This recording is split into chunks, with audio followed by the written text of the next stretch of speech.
Hello everyone. So today we are going to discuss unit 9, that is segmentation, targeting and positioning. So पहला topic आता है segmentation. अगर आप simple language च गल करिए तो segmentation ਦਾ मतलब है कि ਆਪਾਂ ਕੋਈ ਵੀ ਗਰੁੱਪ ਨੂੰ ਆਪਾਂ ਕੀ ਕੀਤਾ ਲੱਗਦਾ ਕਿ ਮੈਨੂੰ ਪੋਪੂਲੇਸ਼ਨ ਹੈ ਠੀਕ ਹੈ ਉਹਨਾਂ ਦੀ ਸੇਮ ਨੀਡਸ ਹੈ ਸੇਮ ਡਿਮਾਂਡਸ ਹੈ ਉਹਨਾਂ ਦਾ ਇੱਕ ਗਰੁੱਪ ਬਣਾਤਾ ਦੈਟ ਮੀਨਸ ਉਹਨੇ ਇੱਕ ਸੈਗਮੈਂਟ ਬਣਾਤਾ ਉਹਨਾਂ ਦੇ ਨੀਡਸ ਡਿਜ਼ਾਇਰਸ ਨੇ ਉਹਨਾਂ ਦਾ एक दूजे ਨਾਲ ਕਾਫੀ ਸਿਮਿਲਰ ਦੈਟ ਇਜ਼ ਵਾਟ ਸੈਗਮੈਂਟੇਸ਼ਨ ਠੀਕ ਹੈ ਸਾਨੂੰ ਲੱਗਦਾ ਕਿ ਜੋ ਕਸਟਮਰਸ ਹੈ ਉਹਨਾਂ ਨੀਡਸ ਐਂਡ ਡਿਮਾਂਡਸ ਕੁਝ ਸਿਮਿਲਰ ਮੰਗ ਰਹੇ ਠੀਕ ਹੈ ਉਹਨਾਂ ਨੂੰ ਕੀ ਕੀਤਾ ਮੈਂ ਜਿਵੇਂ ਉਹ ਪਰਸਨਸ ਇੱਕ ਸਪੈਸੀਫਿਕ ਬ੍ਰਾਂਡਸ ਨੂੰ ਡਿਮਾਂਡ ਕਰਦਾ ਦੈਟ ਮੀਨਸ ਐਡੀਡਾਸ ਦੀ ਚੀਜ਼ਾਂ ਬ੍ਰਾਂਡ ਨੂੰ ਪ੍ਰੈਫਰ ਕਰ ਰਿਹਾ ਹੈ ਸੋ ਉਹਨਾਂ ਚੀਜ਼ਾਂ ਨੂੰ ਕੀ ਕੀਤਾ ਮੈਂ ਇੱਕ ਗਰੁੱਪ ਬਣਾਤਾ that is what a segmentation is a market segment is a portion of a large market in which the individuals groups or organizations share one or more characteristics that cause them to have relatively similar product needs ठीक है जो लगता है कि तेना दे product need similar है ठीक है बहुत कॉमन है थोड़े इंडिविजुअल्स भी हो सकते हैं कोई ग्रुप भी तो लगता है कि कोई ऑर्गेनाइजेशन है उन्होंने भी सेम नीड्स एंड डिमांड्स है आप उन्होंने कहने segmentation so in this unit you will be introduced to the three decision processes comprising market segmentation, target marketing and position ठीक है आप इस चैप्टर में ही पढ़ांगे ਤੁਹਾਡੇ market segmentation ਕੀ ਹੁੰਦੀ ਹੈ target marketing ਕੀ ਹੁੰਦਾ ਤੇ positioning ਕੀ ਹੁੰਦਾ ठीक है so that are closely related and have strong interdependence and essentially need to be examined carefully ਕਹਿੰਦੇ ਇਹ ਤਿੰਨੋਂ ਜੋ ਚੀਜ਼ਾਂ ਨੇ ਆਪਾਂ decision processes ਤੁਹਾਡੇ ਹੋ ਗਏ market segmentation target marketing ਹੋ ਗਿਆ ਜਾਂ positioning ਹੋ ਗਿਆ दो सारे तीनों की इंटरलेटेड ने एंड मोर ओवर ये एक दूसरे पर इंडिपेंडेंट भी है सो रिक्वायरमेंट्स फॉर इफेक्टिव सेगमेंटेशन की होंगियां 5 कंडीशंस आंदियां ने जो सेगमेंटेशन बहुत ज़्यादा एग्जिस्ट करने च मीनिंगफुल बनांदियां ने पहली चीज़ ये है a marketer must determine whether the market is heterogeneous means different needs homogeneous means same kind and heterogeneous means different so if the consumer's product needs are homogeneous then it is senseless to segment the market अगर तो लगता है देखो अगर तो सारे market which एक दो प्रोडक्ट की डिमांड है तो सैगमेंटेशन करने का कोई भी मतलब नहीं है तो एक सेंसलैस चीज़ है अगर तो प्रोडक्ट की नीड्स कस्टमर तो नीड्स डिमांड्स हेट्रोजीनियस है दैट मीनस हर नीड के अकॉर्डिंग आप सैगमेंटेशन करांगे सो अगर हेट्रोजीनियस है तो आप सैगमेंटेशन करांगे बिकॉज एक नीड दी आप एक ग्रुप बना देंगे दूसरी नीड है दूसरा group so that is heterogeneous homogeneous के अंदर अगर तुम लगता है कि सेम नीड्स एंड डिमांड्स है तो it is senseless to segment the market second point comes there must be some logical basis to identify and divide the population in relatively distinct homogeneous groups कहते एक logical एक base होना चाहिए कि आप किस बेसिस उपर सैगमेंटेशन करांगे तो ये भी एक रिक्वायरमेंट है effective segmentation the the total market should be divided in such a manner that comparison of estimated sales potential cost and profits of each segment can be estimated ਕਹਿੰਦੇ ਆਪਾਂ ਜੋ ਮਾਰਕੀਟ ਦੇ ਸੈਗਮੈਂਟਸ ਕਰਨੇ ਨੇ ਠੀਕ ਹੈ ਆਪਾਂ ਨੂੰ ਇਸ ਵੇ ਨਾਲ ਕਰਨਾ ਤਾਂ ਕਿ ਸਾਨੂੰ ਜੋ ਕੰਪੈਰੀਜ਼ਨ ਨੇ ਕਿ ਆਪਾਂ ਸਾਡੀ ਸੇਲਸ ਕਿੰਨੀ ਹੋ ਰਹੀਆਂ ਨੇ ਸਾਡੀ ਕਾਸਟ ਕਿੰਨੀ ਹੈ ਸਾਡੇ ਪ੍ਰੋਫਿਟਸ ਕਿੰਨੇ ਨੇ ਆਪਾਂ ਇਹ ਚੀਜ਼ ਪ੍ਰੋਪਰਲੀ ਐਸਟੀਮੇਟ ਕਰ ਪਾਈਏ Fourth requirement है one or more segments must have enough profit potential that would justify developing and maintaining a marketing program कहते हैं कि जो भी segments बनाए हैं वो segments इन्ना potential होना चाहिए एक या दो segments ਤਾਂ दो या तीन भी हो सकते हैं इन्ने वो potential होना चाहिए उन्होंने विच इन्ना वो capability होनी चाहिए ताकि वो ਅਸੀਂ जो भी प्रोग्राम डिवेलप कर रहे हैं ਸਾਨੂੰ लग रहा है कि दूसरे segment लॉस हो रहे हैं तो ਸਾਨੂੰ एक segment ਤੋਂ इन्ना profit मिलना चाहिए कि ਆਪਾਂ ਉਹ अपना लॉस ਨੂੰ बेयर कर पाइए and last point it must be possible to reach the target segment effectively for instance in some rural areas in India there are no media that can be used to reach the targeted groups so it is also possible that paucity of funds prohibits the development required for a promotional campaign so they are saying कि ਇਹ possible ਚੀਜ਼ ਹੋਣੀ ਚਾਹੀਦੀ ਕਿ ਆਪਾਂ target segment जो ਜਿਹਦੇ ਕੋਲ ਆਪਾਂ ਜਾਣਾ ਹੈ ਠੀਕ ਹੈ ਉਹਦੇ ਕੋਲ ਆਪਾਂ ਇਫੈਕਟਿਵਲੀ ਪਹੁੰਚ ਪਾਈ ਕਹਿੰਦੇ ਜਿਵੇਂ ਆਪਾਂ ਐਗਜ਼ਾਮਪਲ ਲਈਏ ਰੂਰਲ ਏਰੀਆਜ਼ ਵਿੱਚ ਇੰਡੀਆ ਵਿੱਚ ਠੀਕ ਹੈ ਕੋਈ ਇੱਦਾਂ ਦਾ ਮੀਡੀਆ ਨਹੀਂ ਹੈ ਕਿ ਆਪਾਂ ਉਹ ਟਾਰਗੇਟ ਗਰੁੱਪ 'ਚ ਪਹੁੰਚ ਪਾਈ ਠੀਕ ਹੈ ਸੋ ये भी एक रीज़न है कि सब को फंड्स प्रॉपर नहीं है, ठीक है, आप जो प्रमोशनल कैंपेन लगानी है आप वो पूरा कर पाइए। सो दे आर सेइंग कि सर को पॉसिबल चीज़ होनी चाहिए कि आप जो भी टारगेट सैगमेंट है साडा जो भी आप सैगमेंटेशन की है और आप प्रॉपरली इफेक्टिवली पहुंच पाइए। हुण बेसिस ऑफ सैगमेंटेशन की है, selecting the right segmentation variable is critical. कहते आप सही सैगमेंट सिलेक्ट करिए, थोड़ा टफ काम है। For example, small car producers might segment the market on the basis of income but they probably would not segment it on the basis of political beliefs or religion because they do not normally influence customers' automobile needs. So segmentation variable must also be measurable to segment the market accurately. कहते basis of segmentation की है, कहते आप सही segment करना है और बहुत डिफिकल्ट टास्क है। कहते इट इज़ पॉसिबल। एग्जाम्पल की है कि अगर आप स्मॉल ग्रुप प्रोड्यूसर्स जो ने स्मॉल कार दे प्रोड्यूसर्स ने वो किस बेसिस पर मार्केट की सेगमेंटेशन करेंगे on the basis of income, ठीक है, बट पॉसिबिलिटी की है इस चीज़ पर ना कर पान पोलिटिकल बिलीव्स की लगती है उन्होंने रिलीजन की है उस पर आप ना कर पाइए सेगमेंटेशन बिकॉज ए कस्टमर्स की नीड्स में इन्फ्लुएंस नहीं करता, ठीक है, रिलीजन की है सानू कोई मतलब नहीं है, पोलिटिकल बिलीव्स की मनते ने सानू नहीं कोई लिंक नहीं, ठीक है, साडी इनकम कितनी है, मेन सोर्स ऑफ इनकम की है साडा ਉਹਦੇ बेस पर आप कार नू परचेज करांगे। सो वो कह रहे कि जो सैगमेंटेशन वेरिएबल आप जो भी सिलेक्ट करते हैं वो आपू प्रॉपरली मेजर कर पाइए ताई आप मार्केट में प्रॉपरली सैगमेंट एक्यूरेटली कर पाइए। Example, segmenting the market on the basis of intelligence would be difficult because this characteristics cannot be measured accurately। अगर आप कहते हैं segmentation अपनी intelligence level के ऊपर करांगे अगर ऑन द सारा बेस की बने इंटेलिजेंस लेवल दैट मीन्स वो चीज़ के अंदर टफ है, डिफिकल्ट है। Marketers can use one or more variables to segment the market, so different variables are use to segment consumer markets, ठीक है। सो कहते आप डिफरेंट आप वो चीज़ें यूज़ कर सकते हैं। की कर सकते हैं, पहली आ गई जोग्राफिक सेगमेंटेशन। जोग्राफिकल सेगमेंटेशन का मतलब की है कि geographic location of a consumers is usually the starting point of all market segmentation strategy। कहते जो भी मार्केट सेगमेंटेशन स्ट्रैटेजी बनाते हैं सब तो पहली चीज़ यही है कि वो जोग्राफिक रीजन देखते कि कितने बंदा है कितने एग्जिस्टेंस है मेरी कंज्यूमर्स की। तो location of consumers does help the company in planning it's marketing offer. So these geographic units में भी नेशन थोड़े हो सकते हैं, स्टेट्स थोड़े रीजन्स एरियाज, ठीक है, थोड़े अब आप on the base of climate करके आप बेसिकली आप जगह ਨੂੰ देख के आप सैगमेंटेशन कर रहे हैं। जिमें एग्जाम्पल दी इन्होंने people in West Bengal have different food habits and dress code than people in South India. Obviously कह रहे हैं कि जो वेस्ट बंगाल के लोग ने उन्होंने खान की हैबिट्स ईटिंग हैबिट्स से ड्रेस कोड सब अलग होंगे as comparative to your South India. So exporters often segment the market as Western countries, African countries and CS countries. Next comes the demographic segmentation, ठीक है। demographic का मतलब है on the basis of age, on the basis of कि person थोड़ा mail है कि female है, एजुकेशन थोड़ी की है, इनकम की है, मैरिटल स्टेटस है, थोड़ी फैमिली साइज वड्डी है छोटी है, and all comes in your demographic segmentation. आप उस अकॉर्डिंग की करते हैं अपनी सेगमेंटेशन कर लेने हैं। So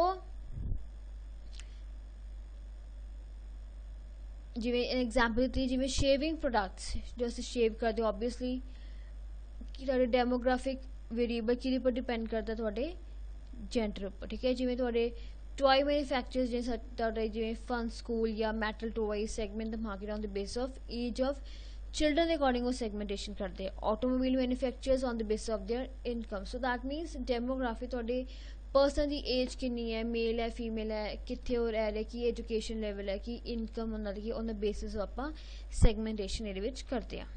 next come psychographic segmentation that is related to your psychology mind, ठीक है। So when the segmentation is based on personality और लाइफ स्टाइल करैक्टरिस्टिक्स, थोड़ी पर्सनालिटी की वेंदी है, थोड़ा लाइफ स्टाइल की वेंदा उन्होंने आप कहते हैं psychographic segmentation. Consumers have a certain image and this describes there personality. There are people who are ambitious होंगे, confident, aggressive थोड़े है, impulsive, modern, conservative, that means अपने आप चुराने वाले, that means उधर बेसिस पर आप क्या करते हैं segmentation कर देते हैं। Next comes target marketing segments। Companies need to categorize segments according to their present and future attractiveness and their company's strength and capabilities relative to different segments, needs, and competitive situation. The following sequential steps present a useful framework managers can use for this purpose. Target marketing obviously basic ये है कि आप एक segment तो select कर लिया, but जो सारे segments हैं उन्हें जो केड़ा मुझे लगता है कि मेरा target है कि केड़े segment को मैं जाना, that is what your target marketing, ठीक है। सो कह रहे कि केड़े सानू स्टेप्स फॉलो करने चाहिए, ठीक है, जो मैनेजर ਨੂੰ स्टेप फॉलो करने चाहिए जो कि ਉਹਨਾਂ ਦੀ डिफरेंट नीड्स से कॉम्पिटिटिव सिचुएशन ਨੂੰ ਹੋਰ बूस्ट अप करेगा। पहली चीज़, establish criteria to measure market attractiveness and business strength position, ठीक है। एक क्राइटेरिया आप बनाना है, ਉਹਦੀ बेसिस उपर आप चेक करांगे। Evaluate market attractiveness and business strength factors to certain the relative importance, ठीक है। आप ये देखना कि मार्केट अट्रैक्टिवनेस कितनी है, कितनी बिजनेस स्ट्रेंथ हो रही है थोड़ी, ठीक है, कि तुसी किहड़े प्रोडक्ट्स अच्छे बना रहे हो कि थोड़ी मार्केट ਨੂੰ ਆਪਾਂ ਹੋਰ ਚੀਜ਼ ਨੂੰ ਅਟਰੈਕਟ ਕਰ ਪਾਈਏ, कि थोड़ी बिजनेस स्ट्रेंथ्स की नहीं, ठीक है, थोड़े बिजनेस के पॉजिटिव पॉइंट्स की नहीं, ठीक है, जो कि थोड़ी इंपॉर्टेंस ਨੂੰ ਹੋਰ ਵਧਾ ਰਹੇ ਹੈ। Third point, assess the current position of each potential segment on each factor, ठीक है, जो थोड़े अज के प्रेजेंट सेगमेंट ने, ठीक है, उन्होंने पोजीशन चेक करो की है। Project the future position of each market segment, ठीक है, हुण देखो मेजर करो कि फ्यूचर जाके इन्होंने पोजीशन की होएगी, ठीक है, कि कस्टमर की देखेगा या कस्टमर पर की इफेक्ट पै रहा है, थोड़े कंपटीशन पर की इफेक्ट पेगा वो चेक करांगे। इवैल्यूएट सेगमेंट प्रॉफिटेबिलिटी, ठीक है, जो भी सेगमेंट है तुहानू कितना और प्रॉफिट दे रहा है, that is evaluate segment profitability. Evaluate implications of possible future changes with respect to strategies and requirements of resources, ठीक है, चेक करो कि अगर आप कोई फ्यूचर चेंजेस कर रहे हैं, ठीक है, तो ਉਹਦੇ की इंप्लीकेशंस होंगे, ਉਹਦੇ की ਤੁਹਾਨੂੰ आउटकम की ਇਹਦੇ मिलेगा। Next comes your positioning. Positioning is basically कि ਤੁਹਾਡਾ प्रोडक्ट या ਤੁਹਾਡੇ ब्रांड जो है वो कस्टमर अपने माइंड में किवें सैटअप कर रहे, that is your positioning. Customer के माइंड में ਤੁਹਾਡੇ ब्रांड बारे या ਤੁਹਾਡਾ प्रोडक्ट बारे की इमेज है, की परसैप्शन है, that is what positioning. Positioning is a perception of a brand or a product. It brings about in the mind of a target consumer and reflects the sense of that brand or product in terms of its functional and non-functional benefits as judged by the consumer। कहते ये perception की customer का एक specific product बारे या specific brand बारे वो अपने माइंड में की इमेज बिल्डअप कर रहे, की ਉਹਦੀ परसैप्शन है, की सोच है, ਆਪਾਂ ਉਹਨੂੰ ਕਹਿੰਦੇ ਆ पोजीशनिंग। जिवें एग्जांपल है, Nestle's Maggi noodles has been successfully positioned as a 2-minute noodle in the minds of target consumers and has created a distinct brand image। जिवें ਆਪਾਂ ਗੱਲ करिए Nestle Maggi दी तो ਆਪਾਂ कहने आ मैगी नूडल्स की 2 मिनट च बन जाते हैं, दैट इज़ एक कस्टमर के माइंड में परसैप्शन बन चुकी है, एक पोजीशन बन चुकी है कि हाँ ये 2 मिनट च बन जाते हैं, तो एक बहुत ही बाकी नालों, ठीक है, बहुत तुहाडे कोल नूडल्स वगैरह आते, बट मैगी जो है वो बहुत ही डिस्टिंक्ट पोजीशन ने बनाई, एक अपर ब्रांड इमेज बना ली उन्हें कस्टमर के माइंड में। Next, Hindustan level limited soaps lux is a beauty soap of female film stars and Dettol is a antiseptic for minor next and cuts. Obviously कह रहे कि थोड़े जो सोप्स ने ब्यूटी सोप्स आप लक्स की गल करिए तो वो कह रहे हैं कि उन्हें एक ब्यूटी सोप है, ठीक है, अच्छी इमेज बनाई है। डिटॉल कह रहे कि आप जो थोड़े कट्स वगैरह होंगे, माइनर कट्स हो गए, थोड़े इन्फेक्शियस चीज़ें जो होंगे ने उन्हें वास्ते डिटॉल अच्छा है। दैट मीनस एक ये सब ब्रांड्स बारे, ये सब प्रोडक्ट्स बारे एक अच्छी इमेज बिल्डअप हो चुकी है कस्टमर के माइंड में। नेक्स्ट एग्जाम्पल जो BMW है, ऑब्वियसली कॉस्टली एक बहुत ही अच्छी ब्रांड, एक हाई स्टैंडर्ड रेस कर दी, दैट इज़ BMW कार, वो भी एक अल्टीमेट ड्राइविंग मशीन उन्होंने मनिया जाता है। सो पोजीशनिंग स्ट्रैटेजीज़ की ने, पहली चीज़ अपने कस्टमर को आइडेंटिफाई करो कि हाँ देखो कि कस्टमर जो मेरी की चीज़ा बना रहे हैं, ठीक है, उन्होंने की चेंजेस आ रहे हैं या वो की डिवेलप कर रहे हैं, ठीक है, कि उन्होंने स्ट्रैटेजीज़ ने, दैट मीनस आइडेंटिफाई अ कॉम्पीटीटर्स। ਤੁਹਾਡੇ मार्केट में लीडिंग कॉम्पीटीटर्स ਕਿਹੜੇ है, ठीक है, जिवें Maggi competes not only with top ramen and other noodles but also with other products which are used as snacks। so कहने जो मैगी है सिर्फ वो टॉप रामन या अदर नूडल्स ने डील कंपीट नहीं कर रही, बाकी होर प्रोडक्ट ने भी डील कर रही है जो स्नैक्स वगैरह देंगे। सो ਇਹ ਜੋ ਮਾਰਕੀਟਰ ਹੈ ਉਹਨੂੰ ਸਾਰੇ ਆਪਣੇ ਕੰਪੀਟੀਟਰਸ ਬਾਰੇ ਪਤਾ ਹੋਣਾ ਚਾਹੀਦਾ ਹੈ। Assessment of consumers perception of competition. So ਉਹ ਕਹਿ ਰਹੇ ਕਿ ਜੋ ਕਸਟਮਰ ਹੈ, ਠੀਕ ਹੈ, ਜੋ ਤੁਹਾਡਾ ਕੰਜ਼ਿਊਮਰ ਹੈ, ਉਹ ਕੰਪੀਟੀਟਰ ਦੀ ਪ੍ਰੋਡਕਟ ਬਾਰੇ ਕੀ ਪੋਜੀਸ਼ਨਿੰਗ ਕਰ ਰਿਹਾ, ਕੀ ਪਰਸੈਪਸ਼ਨ ਕਰ ਰਿਹਾ, ਉਹਨੂੰ ਆਪਾਂ ਪ੍ਰੋਪਰਲੀ ਅਸੈਸ ਕਰਾਂਗੇ। ਡਿਟਰਮਾਈਨਿੰਗ ਕੰਪੀਟੀਟਰਸ ਪੋਜੀਸ਼ਨ, ਠੀਕ ਹੈ, ਜੋ ਕੰਪੀਟੀਟਰ ਹੈ ਤੁਹਾਡਾ ਉਹ ਨੀਚੇ ਹੈ ਕਿ ਤੁਹਾਡੇ ਤੋਂ ਉੱਪਰ ਹੈ ਕਿ ਤੁਹਾਡੇ ਨਾਲ ਲੈਵਲ ਵਿੱਚ ਹੈ, ਠੀਕ ਹੈ, ਇਹ ਆਪਾਂ ਉਹਦੀ ਪੋਜੀਸ਼ਨ ਨੂੰ ਡਿਟਰਮਾਈਨ ਕਰਨਾ ਹੈ। ਦੈਟ ਇਜ਼ ਡਿਟਰਮਾਈਨਿੰਗ ਕੰਪੀਟੀਟਰਸ ਪੋਜੀਸ਼ਨ, ਠੀਕ ਹੈ, ਉਹਦੇ ਪ੍ਰੋਡਕਟ ਬਹੁਤ ਜ਼ਿਆਦਾ ਡਿਮਾਂਡਿੰਗ ਹੈ ਜਾਂ ਤੁਹਾਡੇ ਲੀਡਿੰਗ ਵਿੱਚ ਨੀਚੇ ਹੈ ਜਾਂ ਤੁਹਾਡੇ ਨਾਲ ਹੀ ਕੰਪੀਟ ਕਰ ਰਿਹਾ ਹੈ। ਐਨਾਲਾਈਜ਼ਿੰਗ ਦ ਕੰਜ਼ਿਊਮਰਸ ਪ੍ਰੈਫਰੈਂਸ, ਓਬਵੀਅਸਲੀ ਸਭ ਇਸ ਤੋਂ ਨੈਕਸਟ ਸਟੈਪ ਕੀ ਆਉਂਦਾ ਕਿ ਕਸਟਮਰ ਦੀ ਜੋ ਪਰਸੈਪਸ਼ਨਸ ਨੇ, ਪ੍ਰੈਫਰੈਂਸਿਸ ਹੈ, ਉਹਨੂੰ ਆਪਾਂ ਐਨਾਲਾਈਜ਼ ਕਰਨਾ ਹੈ। ਬਿਕੋਜ਼ ਅਗਰ ਆਪਾਂ ਉਹਨਾਂ ਦੇ ਨੀਡਸ ਦੇ ਅਕੋਰਡਿੰਗ ਹੀ ਪ੍ਰੋਡਕਟਸ ਨਹੀਂ ਬਣਾਵਾਂਗੇ, ਦੈਟ ਮੀਨਸ ਤੁਸੀਂ ਕਸਟਮਰਸ ਨੂੰ ਲੂਜ਼ ਕਰ ਜਾਓਗੇ। ਮੇਕਿੰਗ ਦ ਪੋਜੀਸ਼ਨਿੰਗ ਡਿਸੀਜਨ, ਠੀਕ ਹੈ, ਸੋ ਇਸ ਪੁਆਇੰਟ 'ਤੇ ਆਪਾਂ ਦੇਖਣਾ ਕਿ ਮੈਂ ਆਪਣੀ ਮਾਰਕੀਟ ਵਿੱਚ ਕਿਵੇਂ ਪੋਜੀਸ਼ਨ ਬਿਲਡ ਅਪ ਕਰਨੀ ਹੈ। It is rightly said where there is a will there is a way, ਠੀਕ ਹੈ। ਹੁਣ ਅਗਰ ਤੁਸੀਂ ਸੋਚ ਹੀ ਲਿਆ ਕਿ ਆਪਾਂ ਇਹ ਪੋਜੀਸ਼ਨ ਡਿਵੈਲਪ ਕਰਨੀ ਹੈ, ਡਿਸਾਈਡ ਕੀਤਾ ਹੈ, ਤਾਂ ਤੁਹਾਨੂੰ ਅਚੀਵ ਕਰਨ ਵਿੱਚ ਕੋਈ ਨਹੀਂ ਰੋਕ ਸਕਦਾ।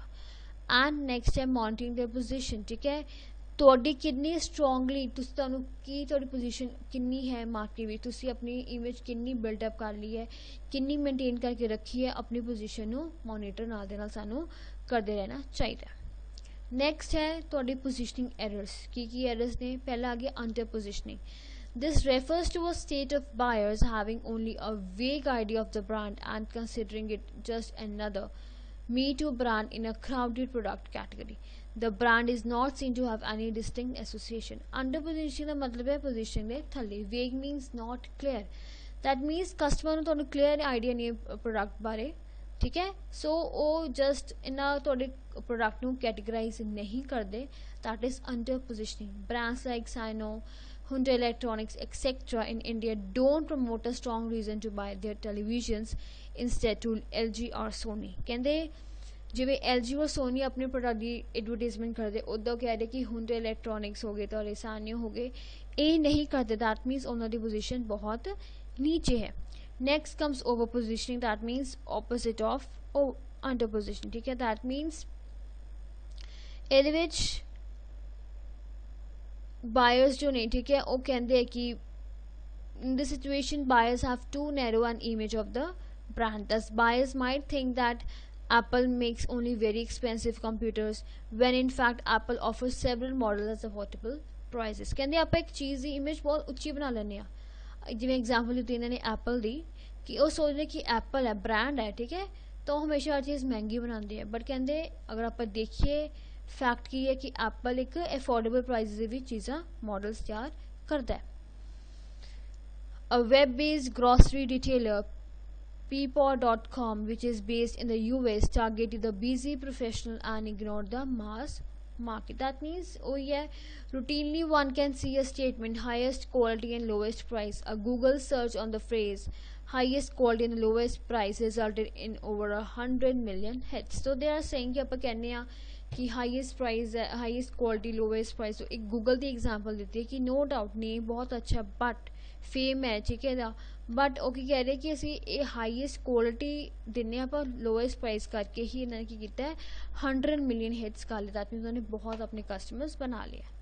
ਨੈਕਸਟ ਕਮਸ ਡਾਊਟਫੁਲ ਪੋਜੀਸ਼ਨਿੰਗ, ਠੀਕ ਹੈ, ਠੀਕ ਹੈ, ਕਸਟਮਰ ਨੂੰ डाउट है, पता नहीं अच्छा होएगा कि नहीं होएगा, ठीक है, सो प्रोडक्ट के फीचर्स प्राइस देख के वो कस्टमर डाउटफुल है कि इसकी मैंने चीज़ लेनी चाहिए कि नहीं। Next is confused, it is also kind of doubtful कि कस्टमर जो है बहुत ज़्यादा कन्फ्यूज हो जाता कि मैंने केड़ा प्रोडक्ट लेना चाहिए, ठीक है, असं दो तीन चीज़ा कट्ठियां दिखाती वो एडवांटेजेस दसते कुछ दसते, so customer is very confused कि मैंने इन्होंने हुण केड़ा लेना चाहिए। Next applications of marketing mix strategic perspective, ठीक है, ये केड़ी आंदी ने 4 पीस ऑफ मार्केटिंग आ गया, product, price, place, promotion. So what is product mix strategy, यही होंगे कि मेरा प्रोडक्ट किस बारे होएगा, और फीचर्स केड़े होने चाहिए, that is your product mix, ठीक है, मेरी पैकेजिंग किवें होएगी, मेरा डिज़ाइन किवें होएगा, मेरा ब्रांड की है, क्वालिटी की होएगी, सेफ्टी की है, after sale service, that मीनस product देने तो बाद मैंने केड़ी सर्विस देनी है, that is your product mix.